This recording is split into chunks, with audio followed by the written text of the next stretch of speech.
Hi, good afternoon, good morning, good evening, wherever you are in the world. Hello and welcome. I'm Jo and I am the owner and creator of woollycottage.com. Welcome. So these are my videos that I do fortnightly with a chat in between the weeks if you're new to the channel. And this week's video is a back to basics, and I think it's episode 5. And I'm doing plying today. Now I did plying last week, and I'm doing back to basics just to get people that I always get emails saying for asking for people, can you show me how to do plying or how to get started on a spinning wheel. I've just had a drop spindle for Christmas, so I'm not really sure which way to go. So I get emails like that all the time, and it gave me the idea to do this year, concentrate on just getting started on different types of crafts to do with wool, and the first being what I mainly get asked about, and that is spinning. So you may have noticed that there's a theme going on. So I've got you started off with the equipment and the basic essentials and things that you can buy or make yourself to get going. I've also done drop spindle and how to ply on the drop spindle, how to get going on the spinning wheel, and how to ply on the spinning wheel. Okay, so now this week it's 3-ply. So there's going to be 2 of these 3-ply videos because there's 2 different ways that you can do it, and I don't want the video being too long. So I will drop the link into one of my live chats that I did last month where I was showing how to blend mini batts on a blending board, and with one of them I added texture. So this is part of one that's left over, and there's a reason why I've split the batt that I made on the live chat into 3 sections. And what I've done now, there's a reason as to why I'm not doing the more obvious choice of using 3 bobbins. Well, you need 4 bobbins for doing 3-ply, but there is an alternative, and it's my cheat to doing a 3-ply with yarn. So I have got my lazy Kate out, and I've got 2 bobbins on there, and I've spun them both in a anti-clockwise direction. Okay, so there, so they're on my lazy Kate and they're getting ready to get plied. So I'm going to ply them in a minute, and then with the other batt I will sit and I will spin that in the opposite direction to what I spun the singles in, and then we're going to ply them all together. And you ask why? Well, there is a reason behind it. Usually, and as I say, I will do a 3-ply with 4 bobbins. The reason I'm not doing it is because I can't find my 4th bobbin. Otherwise I'd have done that one today. The reason why I'm doing the cheat version is because a lot of us that are starting out, I say us, me, I'm one of them. I have been like that. I haven't had the money to do everything all in one go, because you just can't. To get started, fibre crafts can be a very expensive hobby. More so buying the fibres, but the equipment as well. But once you've got the equipment, it's all bought and paid for itself after you've had it for a year, especially if you're selling what you're making from that yarn. If you do it for a hobby, it's more or less paid for itself anyway, because you're not buying manufactured yarns from the Wool Warehouse or Hobbycraft or your local yarn shop, though you need to go and support them, which is why one of my next lot of videos after we've gone through this section will be to do with weaving. I would love to go down the knitting route, but I'm a novice knitter, so that's probably not the practical way of going, unless you want a right laugh. If that's the case, put your comments down below. So yeah, so I can't find my other bobbin, so I thought, well, I'll do my cheat 3-ply, okay, which means I only need 3 bobbins to do this work from. Or if you've only got 2 bobbins, okay, wind your 2 singles up into little balls and then spin them off together on your 2nd bobbin. All right, that's probably the best way to go about that. Then you can put that to one side and then spin off your last single, and then ball up your one that you've plied up and then spin them together. Well, yeah, that's really what you need to do. It's the best way if you've only got 2, especially if you've got these old vintage spinning wheels where you bought it and there's literally only 2 bobbins that you've got with it and you don't know where to go. And if I can find the person on Etsy It's based in Wales. I can't quite remember the name of them, but I will hunt it down and I'll leave a link. If you've got a vintage spinning wheel that you can't source the bobbins for, there is a gentleman in Wales who's a wood carver, and I need to show you my Capitan spinning wheel, my Dutch spinning wheel. It's a flax spinner, and I couldn't get a hold of the spare bobbin. I only got one bobbin that came with it when I got the wheel, and I've never been able to use it yet. It'll be one day I'll figure it out. And he hand carves the bobbins that you need, and you just need to, he'll message you back and you send him a photo with all dimensions that you need and the concaveness, because sometimes they've got like a concaved outer, there's another word, invex and convex. So an invex goes in and a convex goes out, so it's like a protruding shape on the outside, like a bit like a mushroom on the bobbin itself for the older spinning wheels, and he can make them. So yeah, and you take the measurements of the inside where the shaft goes through the middle of the bobbin, and he can sort it out and he can make them. So there is a guy that I do know, I am aware of him, and also there's a gent that I know up in Scotland, but you'd have to message him and find out if he can do it for you, because he makes handcrafted spinning wheels. But I will leave those links below, or at least the guy in Scotland, I'll leave you his link to his Instagram account, and then you can message him directly from his link to his website yourself. So today, 3-ply. So this is my cheats method. I will lower you down in a minute, but what I've done is I've spun off 2 singles and I've gone in an anti-clockwise direction.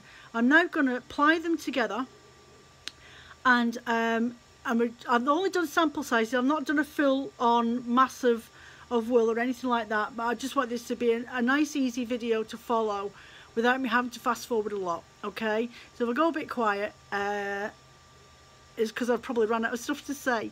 There's only so much I can do, but this shouldn't take too long to do. I've literally got about, I think about 25 grams, barely that, on each of these spinning wheels. Okay, so Jo, being the buffoon that she is, thought she pressed play or record on the video. She didn't. She took a photograph of herself. Right, so you haven't really missed much apart from me waffling, which I can repeat what I was doing in the first place. Okay, so I ended up plying off those 2 pieces while not filming myself, as you do. Okay, so I'm now going to take this bobbin off. You know, some days I really shouldn't bother getting out of bed, so I just need to undo this at the back. So what I was saying, until I realised I wasn't actually telling anybody anything, is when I was plying the two singles together that were both spun in the same direction, which was an anti-clockwise direction, okay, when I was spinning them I put in a little bit extra twist, and there was a reason for that, and you'll see in a bit. Okay, so when you're using a spinning wheel, a normal spinning wheel, do you sometimes find yourself that to get a perfect yarn, as in a ply, a single, whether it be ply in it or not, okay, that you have a certain amount of steps on your treadle, on your pedal, on your wheel, than you would do if you were to get a perfect consistency, i.e.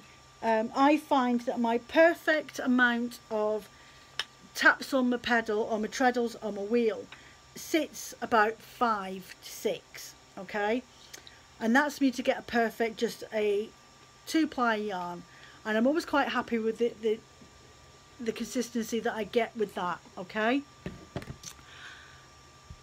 now add 2 extra treadles onto that, at least 2, I would say 3, but I think that's a bit much.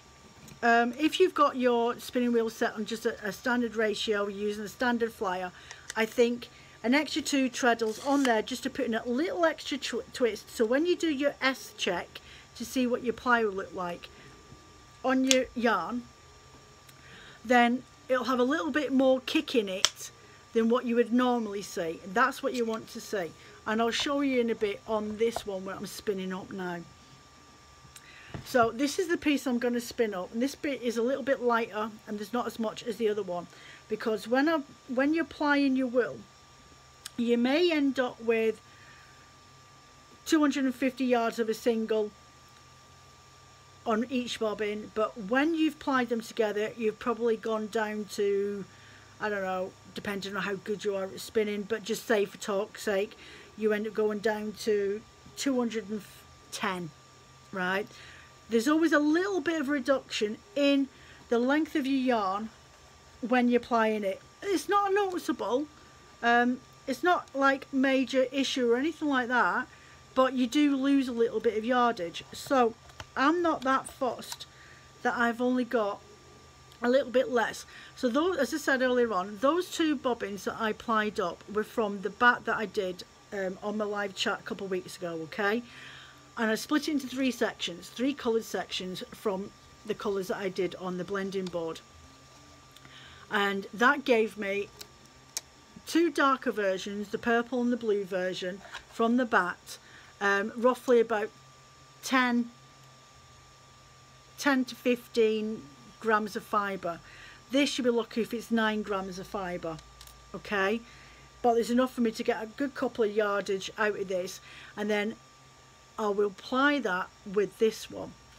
So I've just plied up the yarn and it was going in a clockwise direction. I'm going to spin this in the clockwise direction, okay?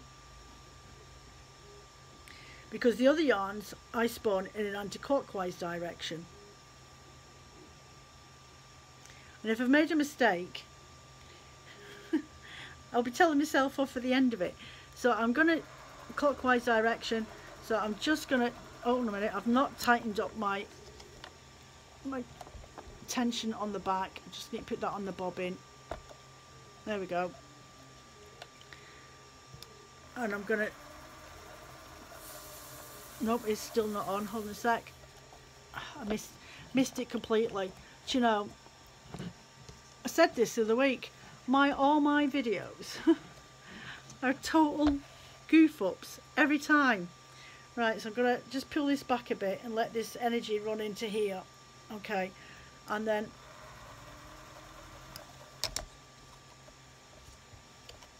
pull that in because it'll just be easier than putting any more energy in this flipping lady yarn. Right, come on, out you go.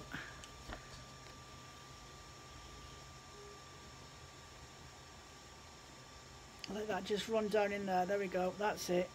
There we go. Okay. Right. Do you know? I had to go and have words with it and tell it off. Right. So what I'm doing is I'm spinning in the same direction that I originally plied my yarn off into. Okay. Which is the opposite of what I spun my singles into. So when I go to ply this with the yarn that I've just spun up, which was in this clockwise direction, when I plied this with that yarn, the plied yarn, then I should be going in the anti-clockwise direction so that it will ply and all the energy will go into it and separate throughout the fibres, so I don't end up with over twisting. Okay, so I'm just going to sit here and spin this off. So anyway, I'll go back to what I was talking about earlier on. So you ask, why do I want a 3-ply yarn? Okay, so if you're one of those people that spin really fine wool, like practically the finest wool that you can spin, there are quite a few people out there that once they've figured out how to do it, or it just comes naturally to them, then it just tends to be the only wool that they can spin with. And there's a lot of people that I know, they're like, oh, do you know, now that I know how to do such and such, I just can't spin in a thick and thin chunky yarn. And it's like, well, it's all about relaxing, it's about reminding your muscles what it is that you want from them. But if you can't do it, or you just haven't got that time to faff around and just keep practicing and not being so terse with the ends of the fibres that come out when you're spinning, in other words, making sure that you're only drafting out fine amounts when you're spinning with a fleece that you've carded and washed and processed yourself.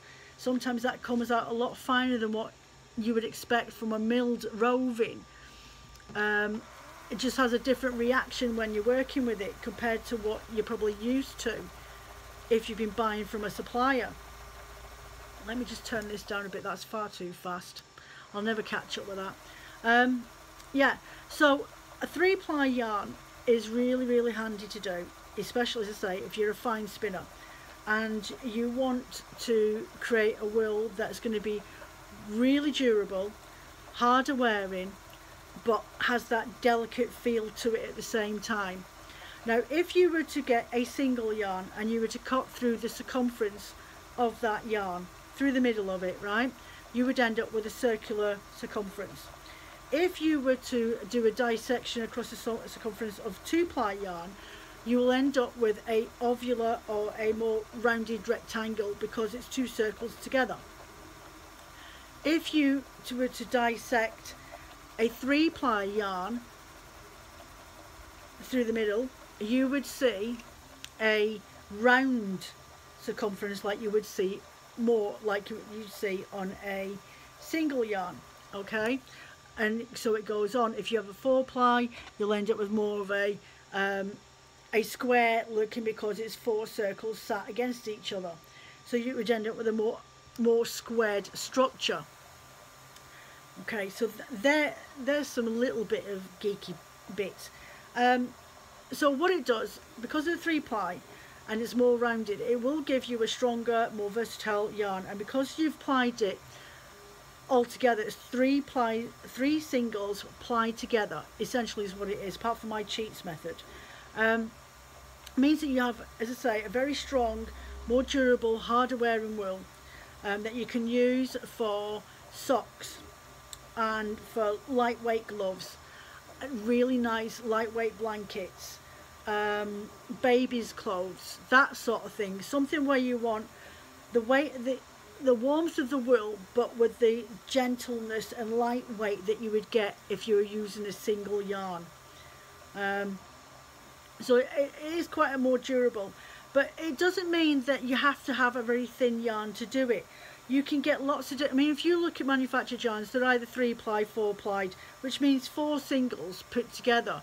DK weight is generally counted as 8 fibres plied together, so like a double knit. So generally it's all about consistency and what you're wanting from it. If you're wanting to spin up 2 rovings that are, say, one's blue, one's green, but you've got an art batt that's a mixture of both blues and greens, well, go off and spin off both those rovings, okay, and then go and spin off that batt and then ply them all together, and you'll end up with a really pretty looking yarn. Not just that, if that batt's been blended in a gradient, when you're spinning it as a single against those 2 solid colours, you'll end up with a very subtle gradient fade of colours all the way through your yarn, instead of doing a fractal spin or that sort of thing. So yeah, it does have its uses, especially if you're knitting shawls or you're knitting a jumper and you want the colours to come out in their own time, like a characteristic. Absolutely perfect for doing that sort of thing, especially as sometimes a batt to some people is a treat, whereas buying a roving from manufacturer, I'm not going to say any names because we all have our own favourites, and not going to an independent dyer, I mean, but having the batt from an independent dyer like me, but buying from a wholesaler your different colours of solid merino yarns or your Shetland rovings or whatever it is, and then spinning them off and plying them all together to make something really pretty. So yeah, it does have its uses, it really does. But if you, like me, if I spin on this electric spinning wheel, I find I get a really nice, nearly fingering weight yarn. I could if I really tried. And then when I apply them together, I end up more of the consistency of a 4-ply yarn. If I was downstairs on my Prelude, which has just got a standard flyer, I don't really mess around with the ratios. We'll go into that another time. But because I don't mess around with the ratios and I have it on the largest ratio, when I'm spinning a singles and I go to apply the singles together, I end up, when I measure it out on my gauge, I end up with more of a DK weight, which is brilliant. So if I was to spin off 3 bobbins of 50 grams of each on my spinning wheel, on that spinning wheel downstairs, and applied all 3 together, I would end up with a more of a DK worsted weight, because a worsted is actually heavier than a DK weight. It's got a heavier look to it, it's more rustic. And then spun all 3 of them together, I would end up more of a worsted to Aran weight, which would be perfect for jumpers. And especially if you've got a batt that's a tweedy batt, and you apply that with the, like I suggested, then you could end up knitting yourself a Aran jumper that has got the tweedy look, but it's not a lot of tweedy texture in there. It's very, very subtle, like you would get if you bought an Aran tweed yarn from a shop. So it does have its uses and its different ways of doing things. Okay, you just got to think out the box a little bit, depending on what project you have. Now, as I've explained, you will find that your yarns, you've got different weights. So if you've got a batt that's 100 grams and you spin that off, but your rovens, you've got say 125 grams on each of those, and you spin them off. Perfect ratio, because of the ply that creates just a little bit less yardage than you had to start with when you're plying them together. There is a reduction in the thingy, but we will go into that a little bit more detail when I do the next 3-ply video. And then after that, I'm going to do what I regard as Navajo ply. Some people refer to it as chain plying. So the next 2 videos after today, over the next month, will be in regards to those effects. This effect that we're doing today, and the one that we do with the 4 bobbins, think of it as this is a cheats way to doing a 4-ply yarn as well, if you want a really nice chunky thick yarn. I mean, it's very versatile. It doesn't matter what type of standard you're at. It hides a multitude of sins when you're spinning up your wools to ply it multiple plying, and not just 2-ply. So I'm nearly at the end of this. You can see those colours in there, the lovely salmons and corals, and there's hints of purple in there as well. There's little bits of texture in it, and then you've got the woolly neps. So I wanted to make sure that this one was used last for when I ply up against the plied yarn, so you could see it. As I say, it's just a sample set, so we're just about finished. There we go, nearly there, nearly. I'll tilt you down so you can see what I'm doing.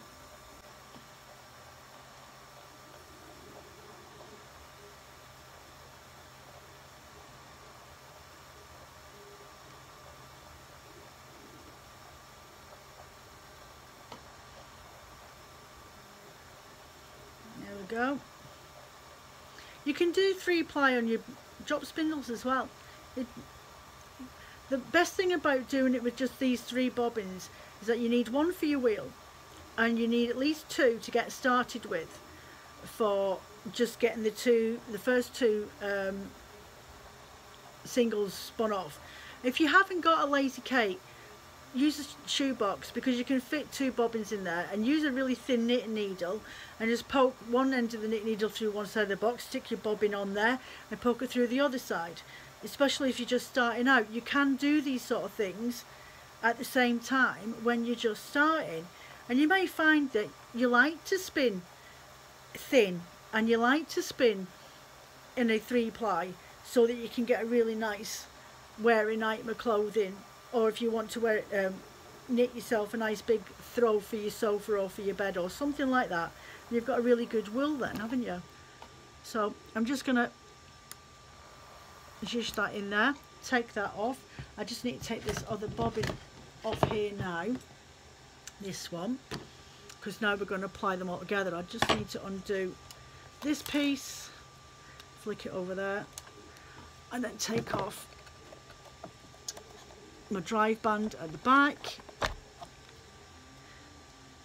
take off my little widget, just plonk that over there, put my bobbin on here, and it's still got a bit of wool left over from that last lot. Stick my widget on the back again, plonk it into place, stick my drive band on the back of the bobbin now while I remember, because I'm over there, and tighten that up, because I always forget to tighten that up and wonder why nothing's going in. Okay, so now over the top here, and oh, pull my drive band, Scotch tension is done. Right, pull this strand over, I think, and I will just tie a little knot in the end of this because it's leftover wool anyway. So if I just tie a knot in the end of that, then I've got myself a leader yarn. Grab my hook. Right, what's going on with this? This doesn't look happy at all. Hold on a minute. There we go. There's always something. Always something. You can't just behave itself. Right, so now what I want to do... Oh, I've not put this in. Stick this on the laser Kate. Make sure my tension's over the top of the bobbin. Give it a jiggle so it comes through. Oh, come on. I should really edit these pieces out, but you know what? People have said they like it when I just doofus everything. Right, so I'm going to grab this piece and the bit that I've already plied off. So I've got the plied one here and the single that you've just watched me spin off. And I'm going to stick it through this little loop that I've just made. And I'm going to switch me to go the opposite direction. Hold on, something's wobbling. Something's not happy.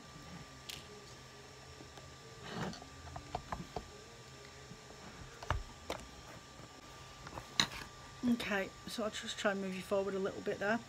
Right.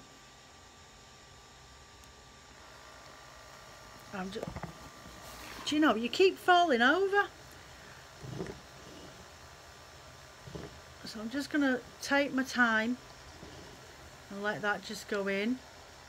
There we go. And because I've put an extra twist in, the plied yarn, it should really spin up nice. Look at that. I'll show you this in a bit. You can see the pink on the plied wool now coming through.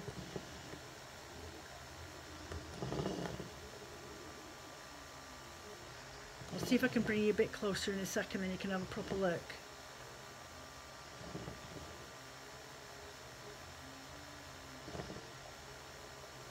But this is a really easy way. So say if you haven't got a lot of equipment, you're just starting out and you want to try something a little bit different, and you've got lots of singles on your bobbins and you need to offload them, then ply two of your bobbins together,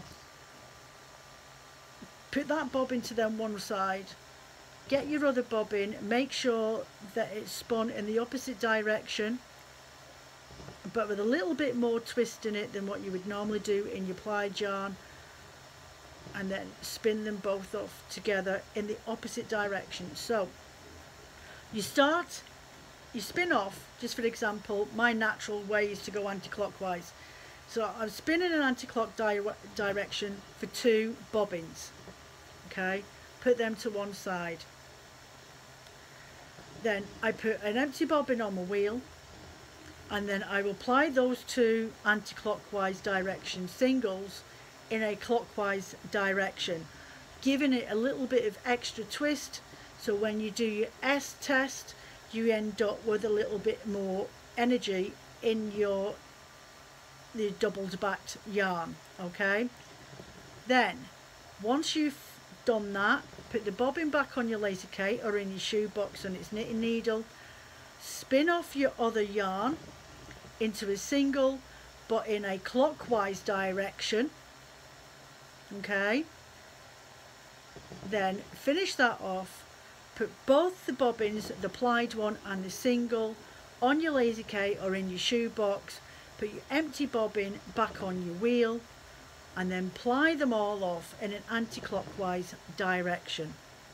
Does that make sense? Right, so let's see what this looks like. Okay, let's see if I can get you over and have a look. I'll try and move you over and point you down without you falling.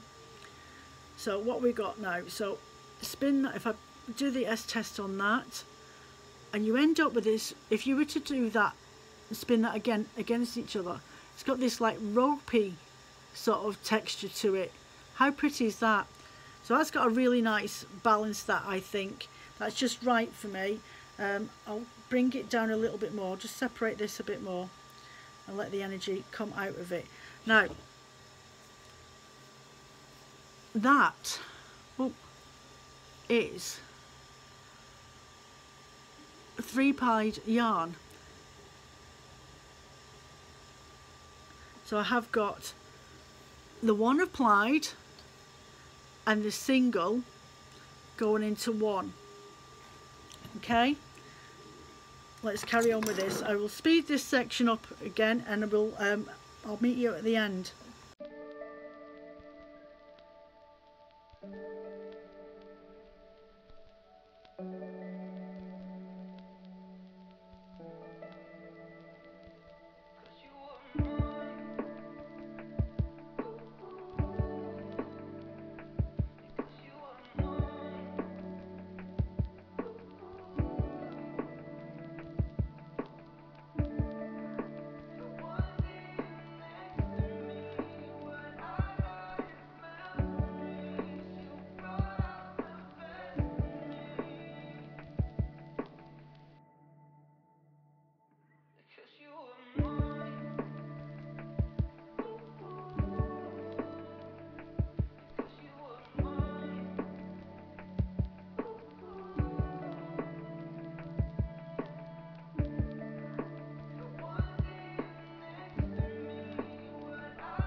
So there you go, a 3-plied quick way. I suppose it's not a matter of it being quick. It'll probably take you just as long to do either way, whether you use 4 bobbins or 3 bobbins, but if you've only got 3 bobbins, it's perfect. Okay, so it just needs set and washed and everything else. I'll just roll it over to a tiny skein. There we go. That's probably the better way. It's still got a lot of energy in there because of the slight over. The colours really aren't doing it any justice because it's really dark, it's night time, my next door neighbours have had builders in and it's been absolute din, so I haven't filmed this video really late, but you can just about make out the colours. You'll see them properly in the picture that will stick on here now. Okay, but it just needs set, all washed. All those extra spirals and twists will all settle down and fall out of place, and then you've got a really nice decent white wool, a lot more strength in it. You could quite easily knit socks with that because it will be about just a little bit bigger, between a sports weight and a DK weight, that one, with the little tweedy bits in there and a little bit of texture. But it's perfect. It's just an example, and I'll save this, put this to the side with the rest of the other spins that I've been doing over this journey, and then when we get to the end of this chapter on getting spinning and everything else, then it'll be on to weaving with it. So that's what my plan is for the next phase of these back to basics videos, is getting you started up on weaving, warping, different things you can use, and we'll traverse down that way. So anyway, so I hope you enjoyed this video. Leave comments down below, either say thanks very much for the info, Joe, or whatever it is, or suggestions, or any type of feedback is great. It's great for my channel as well, because the YouTube people and the algorithms and everything else actually catch that I'm getting comments on my channels. Liking also helps my channel grow as well. As I said, I've promoted this channel myself, I've grown it myself. I haven't gone onto my Instagram and begged people to come and help me get up to 500 or anything like that. I do this off the back of my own merit and from the work that I produce, and help you guys learn how to do this yourself, even if it's just to do it as a hobby. Business wise, completely different kettle of fish. We'll not go down that route, but if you've got something at home so you're not spending a lot of more money on making these things yourself, then that's what I'm trying to do. I'm just trying to help you, give you the basic principles of the work that goes into it, and then you can sort of see how much hard work does go into creating this on a day-to-day basis for people like myself. I will put a link in. I do have a Ko-fi account. If you'd like to sponsor me for each of my videos and just buy me a cup of coffee, the money will go towards purchasing items that I can use on this channel and potentially gift away, or to buy new equipment that I haven't already got that I can use, and you can see how to use it, like Valkyrie combs and those sort of things. My potential is where I want to go eventually, is to buy new equipment and use it and give you guys a review and show you how to make it yourselves, those sort of things. I've made my own heckles as well. So yeah, that's where I want to go with these videos. So if you'd like to sponsor me, buy me a coffee over in Ko-fi, I have an account over there, and now we're going to do leave links back to these videos. I do currently have a discount code running on my website as well for 15% off. It's only valid until this Friday, until midnight UK time. So if you want to pop over there, you'll get 15% off any of the products that are sold on the website. Not the back clubs though, but you can order your bats, rovings, hand-dyed yarns, project bags, any of my 3D printed items. I've got a couple in there at the moment. I am building up a batch of stuff we put on in one lot. What else is on there? Locks, I might have a few of them left over, but yeah, you can use the discount code on there and it will take 15% off your total cart at the end. Any orders on the website for UK only, you can spend £40 or more and you'll get free postage. Custom orders, exact same as well. I'll automatically give you a discount on any custom orders, and again, if it turns out to be more than 40 quid, then I offer you free postage. You can overseas tracking international postage. There is a slight delay on the postage leaving the UK at the moment. It's not a massive amount, but it's a bit of a worry when you're looking at it and waiting for it to actually get on a plane to go to where it's supposed to go. But they are arriving roughly within the 10-day limit that they claim that it will be there for. So anyway, take care of yourselves. I will see you next Wednesday for a live chat. Not sure what I'm up to, but I might be blending up my batty clubs next Wednesday, and you can watch me and chat with me while I'm doing that. So I'm off. Thank you very much for supporting my channel. Hit that like and that subscribe, and you'll get alerts for whenever I put up a new video or a new live chat every Wednesday. Take care of yourselves. Bye. If you can't stay out of trouble, don't get caught.